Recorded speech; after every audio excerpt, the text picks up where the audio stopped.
The War is Over, the Stonehouse Series, Chapter 23.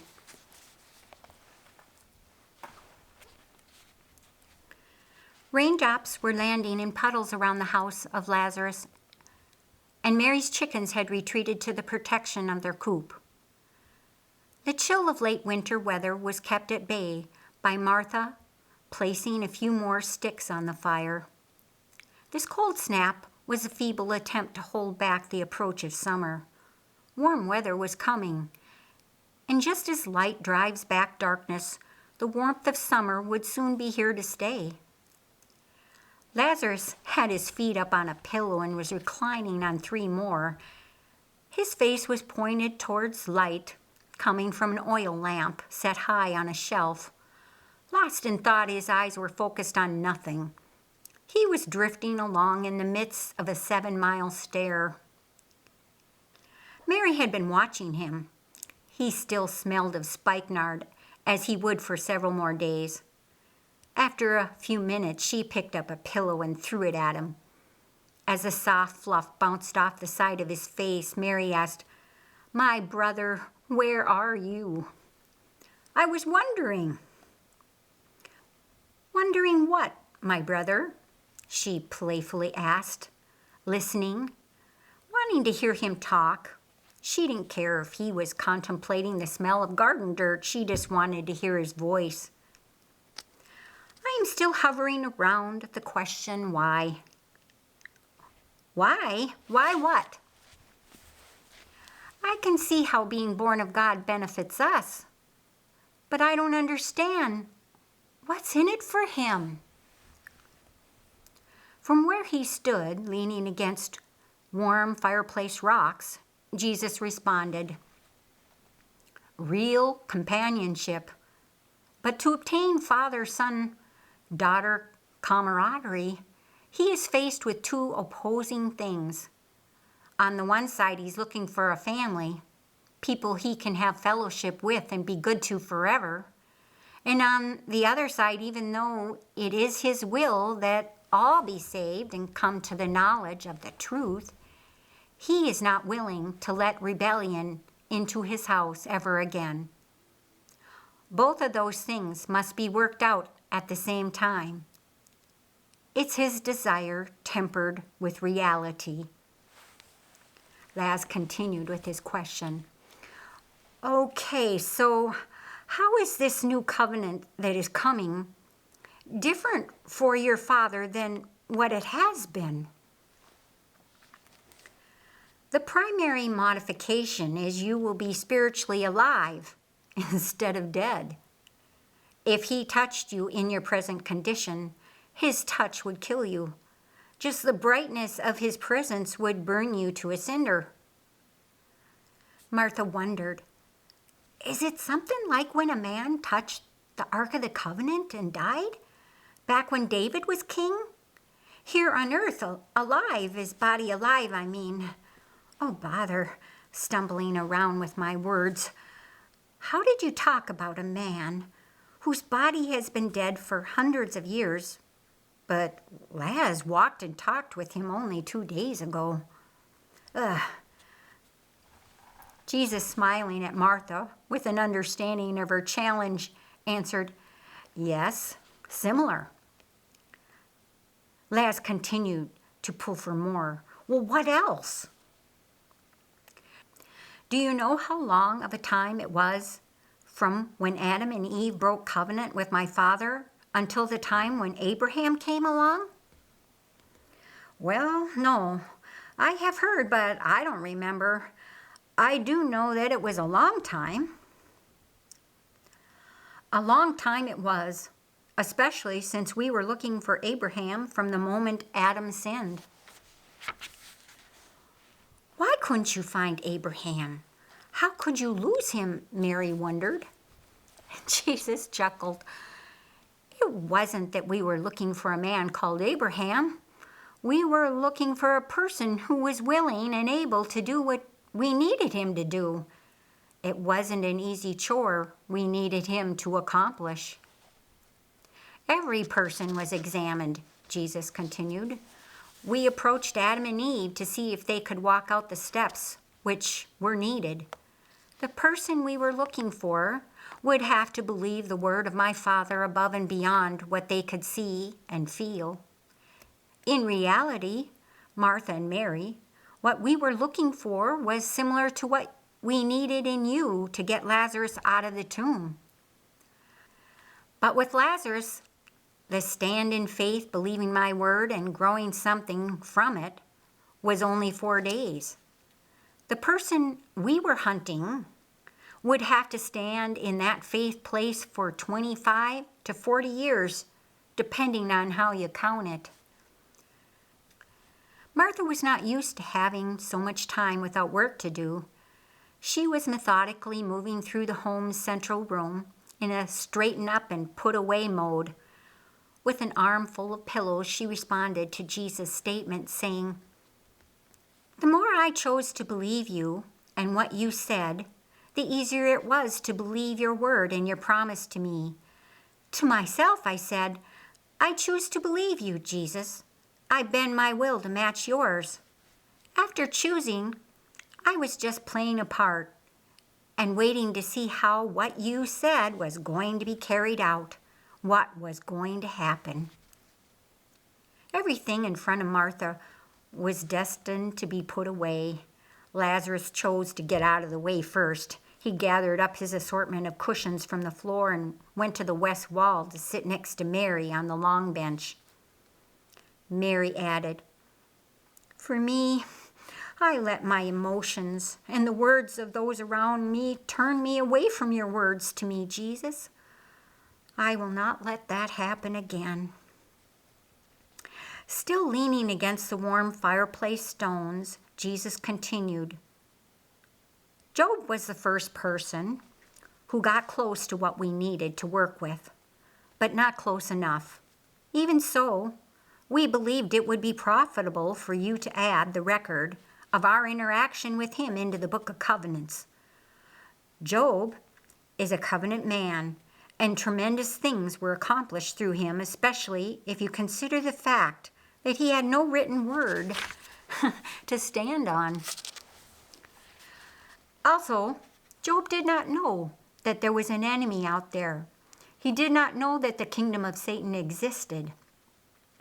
Job thought everything that happened was God's will. Everything that happened was God's fault. Job believed God was a twisted sort of sovereign king where everything that took place was God's will and design. Jesus continued, "This earth was made and given to mankind to be a man planet where man is the authority. And when Adam broke covenant with my Father, Satan acquired a big piece of that authority. Soon, as a man, I will get the authority back, plus much more. Soon, nothing will happen here from either kingdom without having a human as an authorizing agent in between. Of course, Job was functioning under an incorrect assumption, believing Satan did not exist, and it cost him dearly, but he chose to serve God, and that is commendable."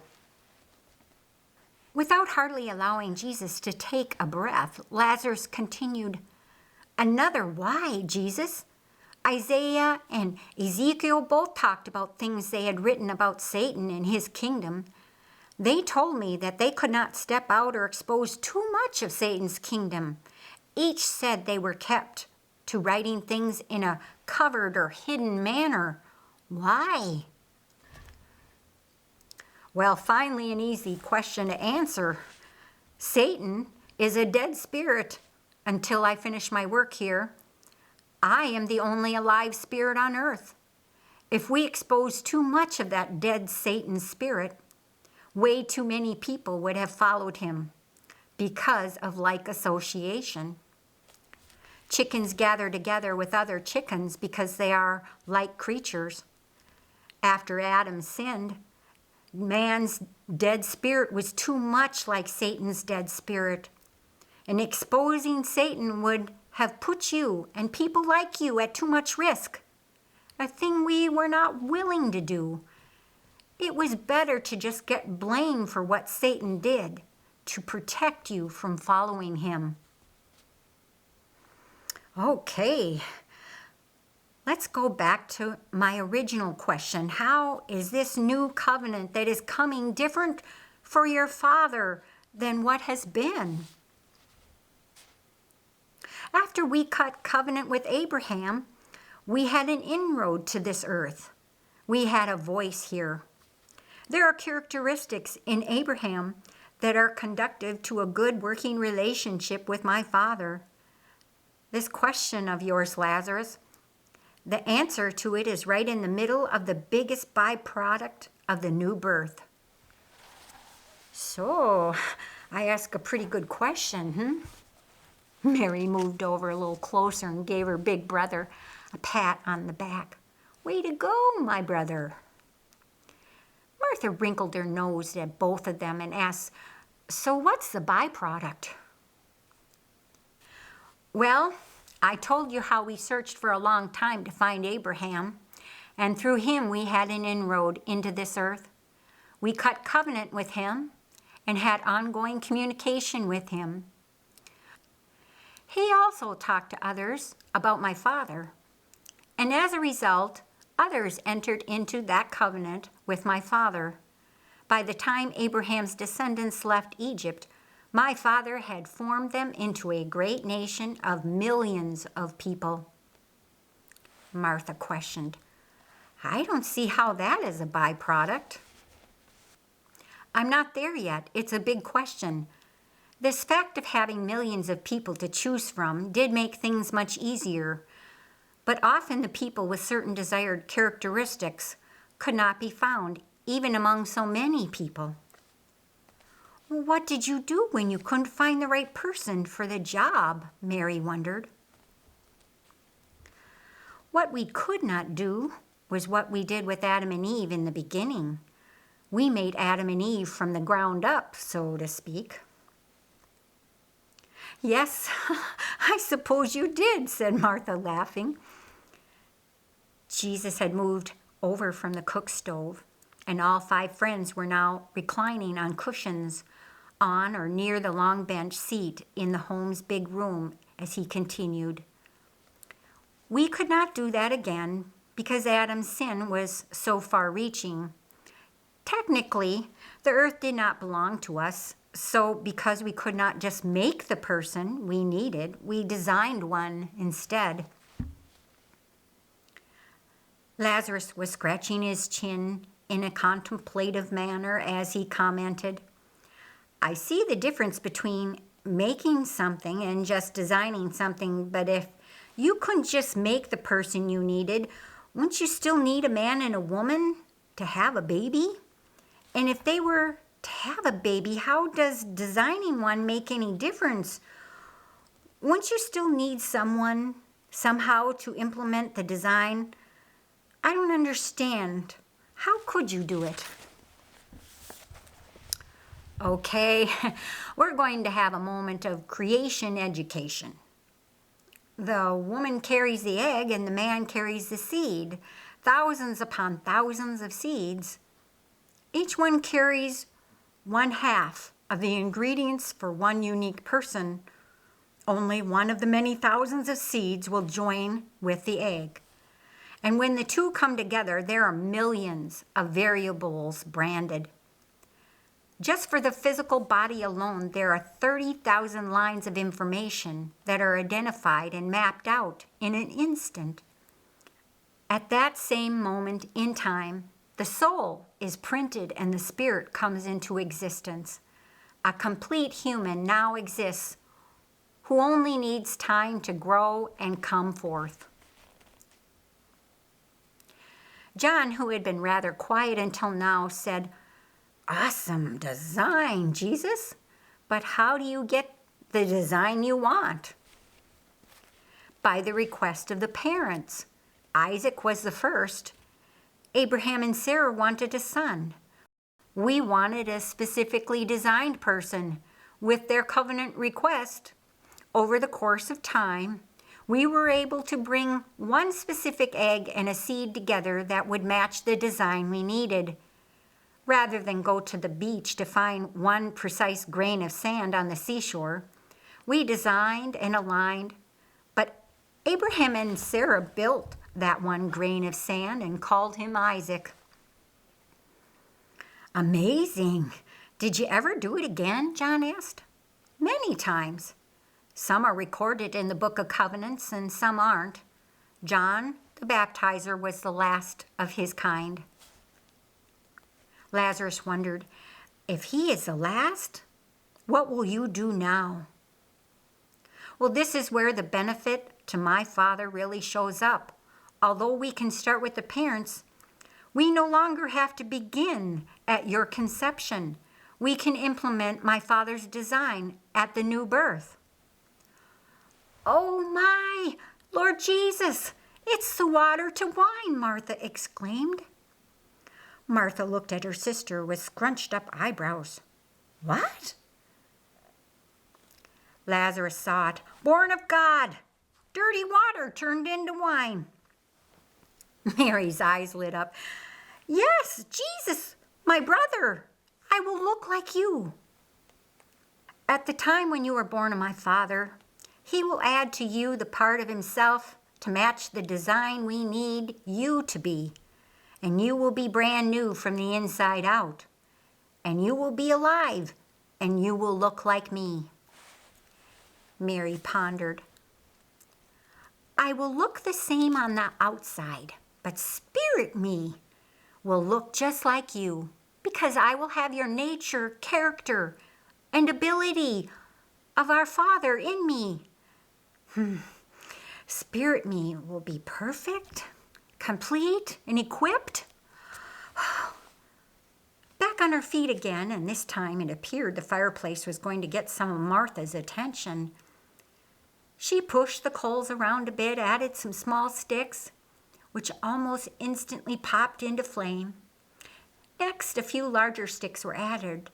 She surveyed her work and, confident something had been accomplished, she returned to her place to listen to Jesus again. Once you are born of my Father, beware. Don't let the words of others rob you of your inheritance that you have received from him. Instead, open the gate in your spirit and let his nature, character, and ability flow from your spirit, you, to affect your mind, your will, your emotions, your body, and everything around you. Mary wondered, Jesus, you've been talking about this new birth from the direction of how we will receive things from our soon-to-be Father that are like you, but maybe a little different from each other. Are there things that all of us will receive that will be the same in all of us? Sure. Take a lesson from your dad. You have the same number of bones as he has. Also, except for the male-female elements, all of your blood vessels are in the same place. You have 2 ears, 1 nose, as your dad has 2 ears and 1 nose. But the design of them is from your mom and not your dad. Martha exclaimed, "Thank you, Mama," as she entertained an image in her mind. It was a picture of Lazarus talking with her mama. But she was young again and her body wasn't broken, and Laz was telling her how good her girls were doing and how much they had missed her. Martha wiped tears from her eyes and said, "Sorry, Laz, you do look good with your ruggedly handsome nose, but I prefer Mama's nose on me." Jesus was grinning as he continued, "There are characteristics of my Father which everyone will receive.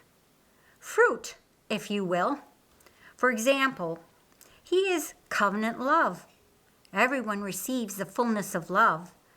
The same is true about joy or life and shalom. So to answer your question, yes, there are many elements of my Father that everyone who is born of him will receive. On the other side of that thought, we do not want or need everyone to have the ability to be the governor of a city.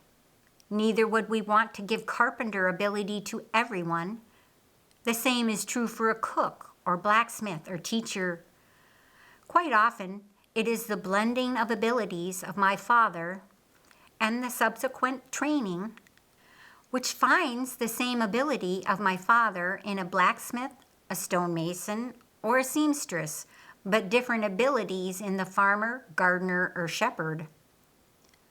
Well, Martha said, how do you mean, everybody?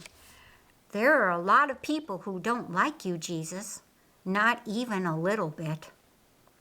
John also wondered, how are you going to keep the rebellion out if this is for everyone? It's true, I am paying for everyone, past, present, and future. But my Father will not force anyone to be a part of his family if they do not want to be a part of it.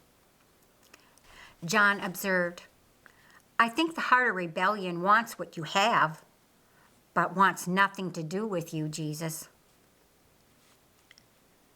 That was the fall of Lucifer, and his followers ended up looking just like him. Lazarus identified, but now, Jesus, I'm slightly confused. David wrote about you, and it was recorded. He who took captivity captive and gave gifts unto man, yes, unto the rebellious also, that the Lord might dwell. That says to me there are rebellious people involved. Lazarus, the characteristics you receive from your father of your flesh, like your ruggedly handsome nose, you will have regardless if you are a good son or a bad son. You are his son because you carry his characteristics. He cannot take them back. Good son or bad son, you receive them from him. No person will be able to be in rebellion with my Father and me and enter into my Father's kingdom at the same time. But it is possible for them to have rebellious moments as a son or daughter, but we will not cut them off or kick them out. We will teach them and train them and try to lead them through Spirit Helper. When I leave, I will send Holy Spirit to teach you and train you, to be your helper to you, and he will work with you from the inside out. John wondered, what if they want out of your family? Can they get out? It is possible, but it doesn't happen in a day or a week or a month. Even if one of Peter's young sons ran away and cursed his father, Peter would receive him back again because the young man was only flopping around in the ignorance of youth. But a mature son or daughter who had eaten fully of the goodness of being a son or daughter, that one could eventually reject my father and me. But if they did, there would be no way back in it for them. Mary wondered, why would anyone want out? Throughout all of time, there will be people who live in and face exactly the same circumstance. One will turn towards my Father and receive life, and the other will stay in Satan's kingdom. There is pleasure in sin, but only for a little while. Mary asked, when my time comes, what of my Father will I receive? And will I receive and know it all at once? Or will it just settle on me like dust? In the space of a heartbeat, Mary, spirit you will be transformed, perfect and complete. Beneath the surface of warm, moist soil, at a place where no man sees, tiny seeds were breaking open, releasing the life they contained.